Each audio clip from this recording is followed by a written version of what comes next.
Olá, sejam todos bem-vindos ao canal Embaixadores. Nós estamos aqui para realizar o nosso segundo estudo sobre as profecias de Daniel e hoje vamos estudar o capítulo 7, que tem por título Quando virá o eterno reino de Deus. Através do estudo das profecias hoje, nós conseguiremos entender como o Senhor está dirigindo o curso da história. Vamos começar?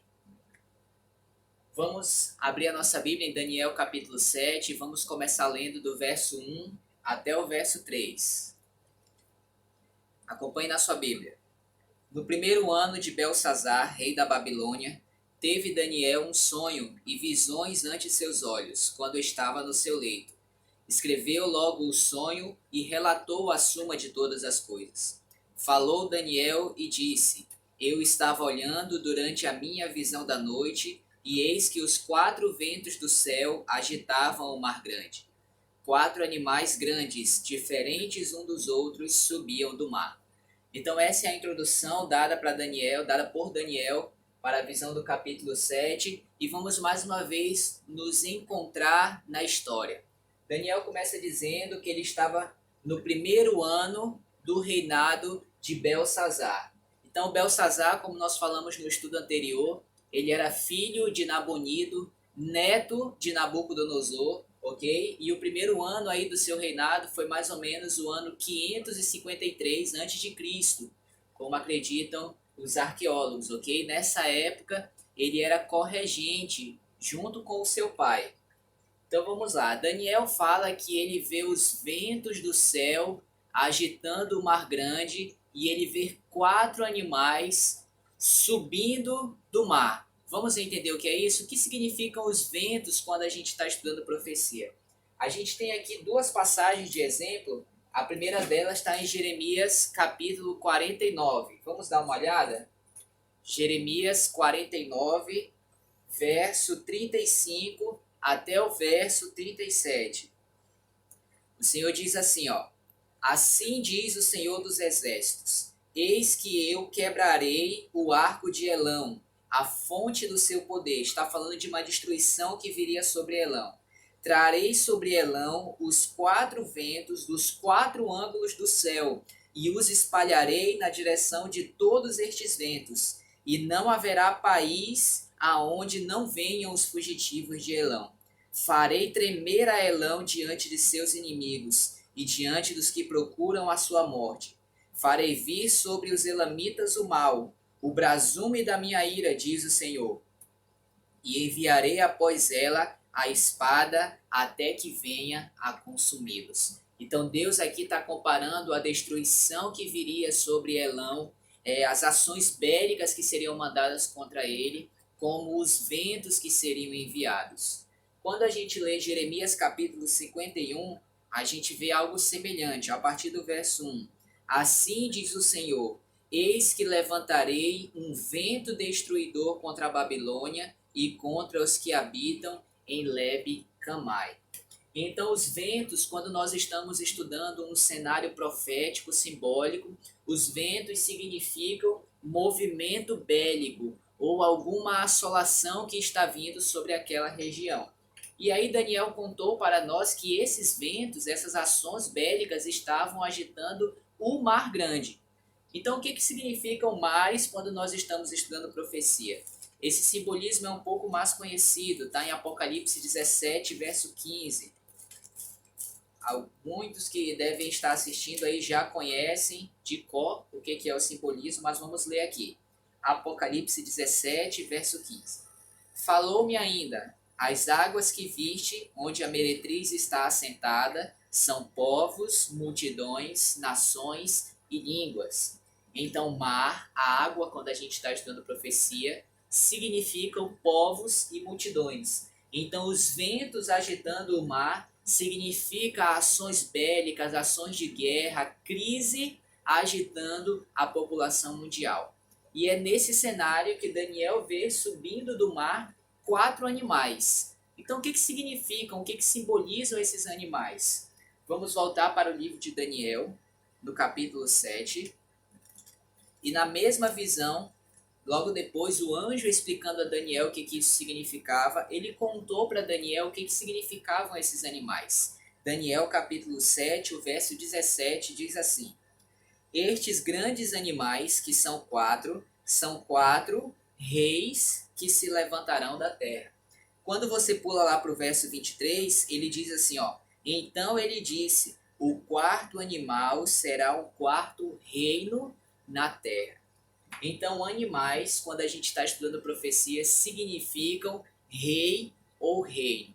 Então, esse é o cenário em que a visão chega para Daniel. Ele vê crises, assolações, angústias entre as nações e ele vê quatro animais, quatro reinos se erguendo do meio dos povos. Então, nessa visão, Deus ele mostra a Daniel as ações políticas dos homens e o que ele, o próprio Deus, fará ao final da história, o que ele fará diante de tudo isso. Muito bem, vamos conhecer um pouco mais esses quatro reinos mundiais para nós identificarmos quem são cada um deles. Aí no capítulo 7 de Daniel, vamos ler a partir do verso 4. O primeiro era como leão e tinha asas de águia. Enquanto eu olhava, foram-lhe arrancadas as asas, foi levantado da terra e posto em 2 pés como homem, e lhe foi dada a mente de homem. Verso 5. Continuei olhando, e eis aqui o segundo animal, semelhante a um urso, o qual se levantou sobre um dos seus lados. Na boca, entre os dentes, trazia 3 costelas, e lhe diziam: Levanta-te, devora muita carne. Depois disso, continuei olhando, e eis aqui outro, semelhante a um leopardo, e tinha nas costas 4 asas de ave. Tinha também este animal 4 cabeças, e foi-lhe dado domínio. Depois disso, eu continuava olhando nas visões da noite, e eis aqui o quarto animal, terrível, espantoso e sobremodo forte, o qual tinha grandes dentes de ferro. Ele devorava e fazia em pedaços, e pisava aos pés o que sobejava. Era diferente de todos os animais que apareceram antes dele, e tinha 10 chifres. Muito bem. Aí estão os símbolos apresentados por Daniel, conforme a gente pode ver aqui na tela. O primeiro era um leão com asas de águia. O segundo era um urso que trazia na boca 3 costelas e um de seus lados era mais alto do que o outro. O terceiro era um leopardo que possuía 4 cabeças e 4 asas. E o quarto animal, Daniel fala que era um animal terrível, espantoso, muito forte, e ele possuía 10 chifres. Nós já vimos que esses animais representam impérios, reinos mundiais. E isso nos faz lembrar o primeiro estudo que nós tivemos, lá da estátua de Nabucodonosor. Está lembrado? Lá, Nabucodonosor viu uma estátua com 4 metais, uma cabeça de ouro, peito de prata, o ventre de bronze e as pernas de ferro. E Daniel, ao explicar para Nabucodonosor, contou que esses metais representavam 4 reinos também, começando por Babilônia. 4 reinos semelhante aos 4 animais que a gente está vendo aqui em Daniel capítulo 7. 4 reinos lá, e aqui estamos vendo falar também de 4 reinos. Na estátua de Nabucodonosor, a cabeça de ouro representava a Babilônia, o peito de prata a Medo-Pérsia, o ventre e os quadris de bronze representavam a Grécia e as pernas de ferro representavam Roma. O que nós queremos identificar aqui? Será que existe alguma relação entre esses 4 metais, esses 4 impérios lá de Daniel capítulo 2 com esses 4 animais que estão aparecendo, esses 4 reinos aqui de Daniel capítulo 7? Vamos ver isso? Então vamos lá. Começando pelo leão com asas. Temos alguma semelhança com Babilônia?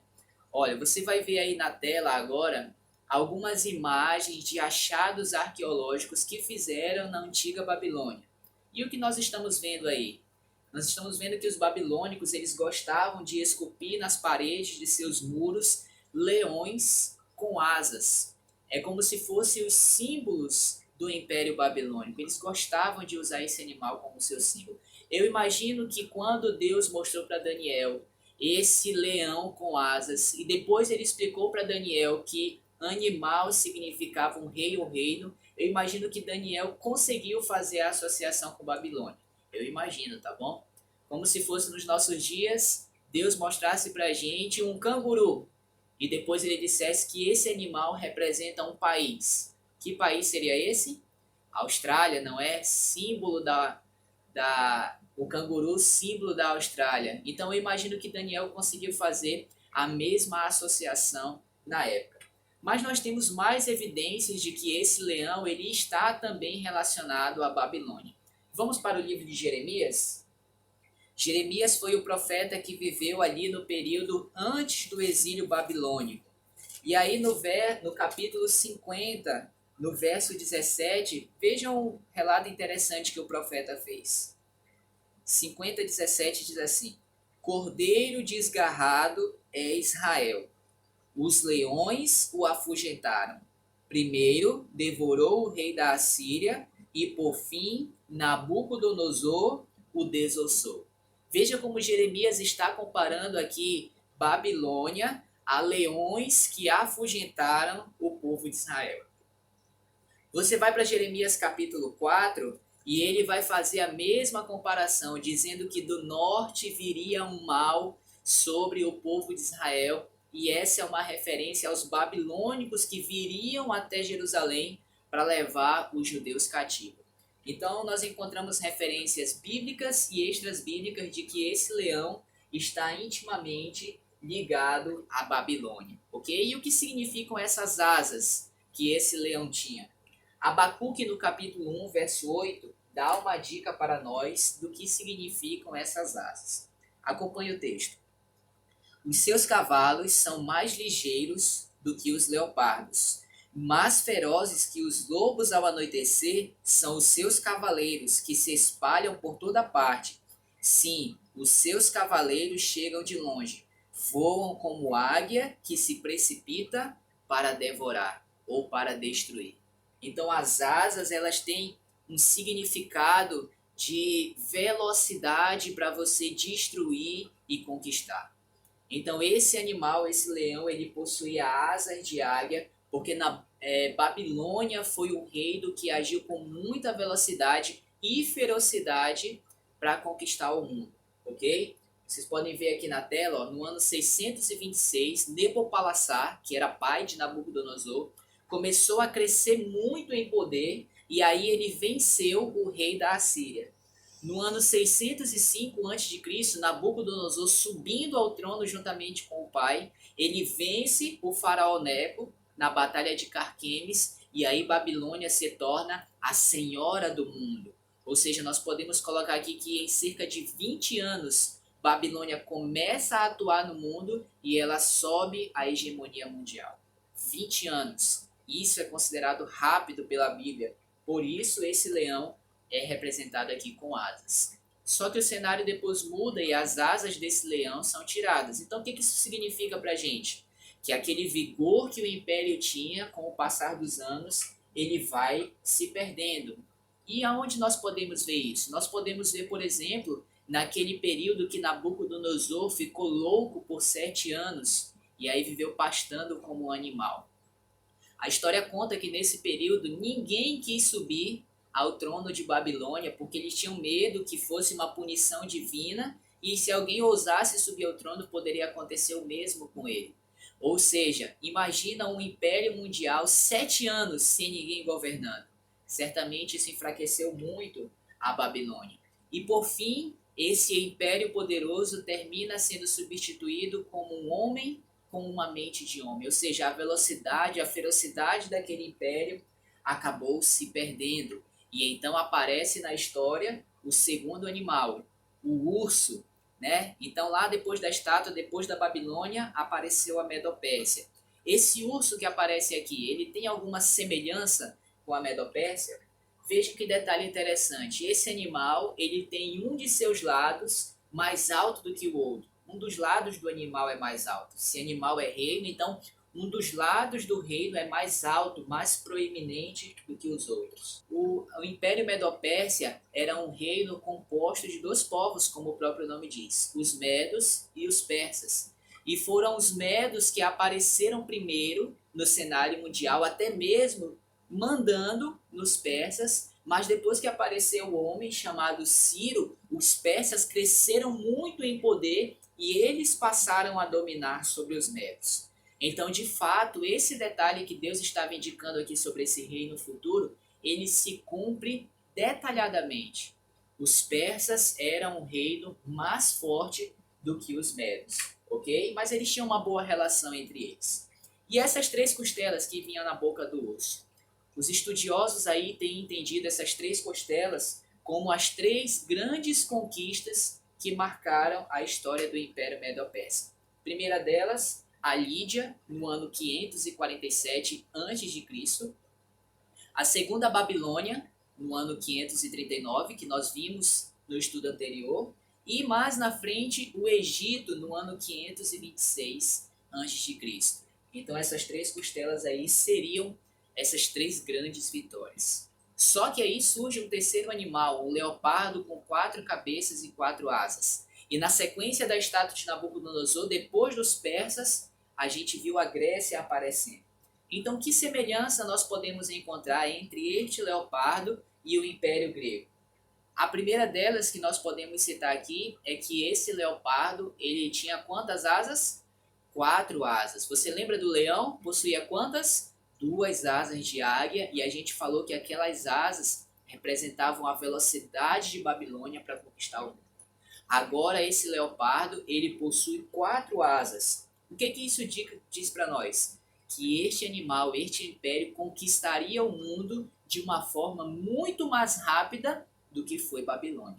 E vejam aqui na tela. Eu coloquei as principais batalhas que levaram a Grécia ao domínio mundial. Primeiro, a Batalha de Grânico, em 334 a.C. Depois, a Batalha de Isso, no ano 333 a.C. E aí, pulando um ano, chegamos à Batalha de Galgamela, a batalha definitiva que levou aos gregos ao domínio mundial no ano 331 a.C. Então, realmente, muita velocidade da Grécia, cerca de 4 anos aí para ela chegar ao domínio mundial. Alexandre o Grande, que foi o seu grande rei, morreu muito jovem, em 323 a.C. Ele levou aí 10 anos ou 13 anos, desde quando ele ascendeu ao poder, a conquista de todo mundo até a sua morte. Alexandre o Grande chegou a dizer: não existem mais reinos a serem conquistados. Então, realmente, com muita velocidade, a Grécia chegou ao poder do mundo. E a outra coisa interessante que é dado de característica nesse animal é que ele possuía 4 cabeças. Então vejam que interessante. Como Alexandre morreu muito jovem, o seu filho ainda não tinha nascido, não tinha um descendente legítimo, aliás, alguém para assumir o trono após ele de forma legítima, o seu reino acabou sendo dividido entre os seus 4 generais, que foram Ptolomeu, Cassandro, Seleuco e Licímaco. Então, após a morte de Alexandre, o seu reino, aquele animal que representava o reino, passou a ter 4 cabeças, 4 líderes principais. E aí você pode acompanhar no mapinha aqui, ó, todo esse território verde, laranja, amarelo e azul era o reino unificado de Alexandre. E aí depois que ele morreu, o reino acabou sendo dividido nessas 4 partes principais. Perfeitamente a descrição que Deus deu a Daniel neste animal, ok? Porém, depois do leopardo, aparece o 4º animal que nós vimos na descrição inicial. O animal terrível e espantoso que possuía 10 chifres. Lá na estátua de Nabucodonosor, após a Grécia, vieram as pernas de ferro, que representou o Império Romano. Que semelhança nós podemos encontrar entre este animal, com 10 chifres, e o Império Romano? Vejam que coisa interessante. Esse animal ele é representado como possuindo dentes de que metal? De ferro, semelhante ao metal que representou Roma lá na estátua de Nabucodonosor. Então, no ano 168 a.C., Roma conseguiu vencer o Império da Grécia e ela assume o controle mundial. E esses 10 chifres que estão colocados sobre esse animal, o que eles significam? Vamos para a Bíblia? Daniel, capítulo 7, verso 24. Daniel, capítulo 7, verso 24. A Bíblia diz assim: os 10 chifres correspondem a 10 reis que se levantarão daquele mesmo reino. Então, esses 10 chifres que estão colocados sobre este animal, que representava o Império Romano, significam 10 reis. Simbolizam as 10 tribos bárbaras que trabalharam juntas para derrubar o Império Romano e passaram a ocupar esse território. Veja como o símbolo aqui ele é perfeito. Os 10 chifres estão colocados sobre o animal, porque as tribos bárbaras, após vencerem o Império Romano, elas dividem entre eles o território do império e ocupam aquele território. Por isso os chifres estão colocados sobre o animal. E aqui nós temos uma lista, aqui alguns intérpretes variam entre alguns nomes, tá? Mas basicamente as 10 tribos são as mesmas. E a lista que nós adotamos é essa aqui, ó, das 10 tribos. Os vândalos, os álamos, os suevos, visigodos, burgundos, os francos, lombardos, saxões, os ostrogodos e os érulos, ok? Então, essas tribos trabalharam juntas para derrubar o Império de Roma e dividiram, tornaram o reino dividido. Veja que interessante, isso nos lembra a parte dos pés lá da estátua. Você lembra que lá o metal era ferro e barro, não se misturava? Foi o mesmo que aconteceu aqui. Esses chifres ocuparam o território do Império Romano. Então aqui, olha, este animal, ele abrange os 2 períodos lá da estátua. Neste animal com 10 chifres, nós temos a perna de ferro e os pés misturados ferro e barro. Roma e as tribos bárbaras juntas, ok? Agora isso aqui eu acho bem legal. O estudo das profecias é algo que eu gosto muito e há muitas pessoas aí na história que também gostavam de estudar as profecias. Uma dessas pessoas que eu queria citar aqui é esse que está aí na tela e você conhece. Senhor Isaac Newton. Conhecem esse? Já ouviram falar? Um dos pais da ciência. Ele escreveu inclusive um livro sobre as profecias de Daniel e de Apocalipse de João. Era alguém que gostava de estudar as profecias. E vejam como essa interpretação que nós estamos dando aqui, ela é similar a que Isaac Newton também chegou. Falando sobre esse quarto animal, Isaac Newton escreveu: não existe na Terra nenhuma nação a quem se aplique tal descrição, senão quem? Aos romanos. Então Isaac Newton, estudando a palavra de Deus, estudando a história, ele também chegou à interpretação de que este quarto animal representa, sim, o Império Romano. Porém, a visão não termina aí, né? O título do estudo é Quando Deus irá estabelecer o seu reino. Então veja, após aparecer esses 4 impérios mundiais, o que aconteceria na história? Vamos para Daniel capítulo 7, verso 8. Estando eu a observar os chifres, eis que entre eles subiu outro pequeno, diante do qual 3 dos primeiros chifres foram arrancados. E eis que neste chifre havia olhos como de homem e uma boca que falava insolência. Nós já vimos agora há pouco, em Daniel 7, verso 24, que chifre em profecia significa rei. Então, depois que aparece o quarto animal, aparecem os 10 chifres, as 10 tribos bárbaras sobre esse animal, levanta-se um chifre pequeno. E esse chifre pequeno cometia ações religiosas, né? Porque ele tinha uma boca que falava com insolência, coisas arrogantes. E aí o restante da descrição do capítulo vai falar bastante sobre esse chifre pequeno, este rei que se levanta e o que Deus fará a partir disso. Para o nosso vídeo não ficar muito comprido, nós vamos parar aqui, fazer uma pausa e no nosso próximo estudo nós vamos falar sobre esse chifre pequeno, vamos identificá-lo com a ajuda de Isaac Newton, vamos identificá-lo e também vamos entender a parte final da profecia, o que Deus fará a partir de tudo isso. Tudo bem? Então eu espero você no nosso próximo estudo. Feche os olhos e vamos fazer uma oração. Senhor Deus, mais uma vez queremos louvar o Teu nome, porque ao estudarmos a Sua palavra, nós ficamos maravilhados ao ver que o Senhor conhece toda a história, sabe o futuro antes mesmo dele acontecer. No assunto que nós estudamos hoje, nós vimos as ações políticas dos homens, como impérios se levantaram para tentar mandar sobre o mundo. Mas a gente conhece a tua palavra e sabe que o Senhor está acima de tudo. O Senhor está regendo a história. E através das profecias, o Senhor deseja nos ensinar o que o Senhor fará em breve a esta terra. Nós queremos nos colocar em tuas mãos e pedir que o Senhor cuide de nós. Que o Senhor nos ajude a aprendermos esses assuntos tão importantes, para que possamos viver, Senhor, vigilantes enquanto aguardamos a sua vida. Nós oramos em nome de Jesus. Amém. Até o nosso próximo estudo, onde nós vamos finalizar Daniel capítulo 7. Até lá.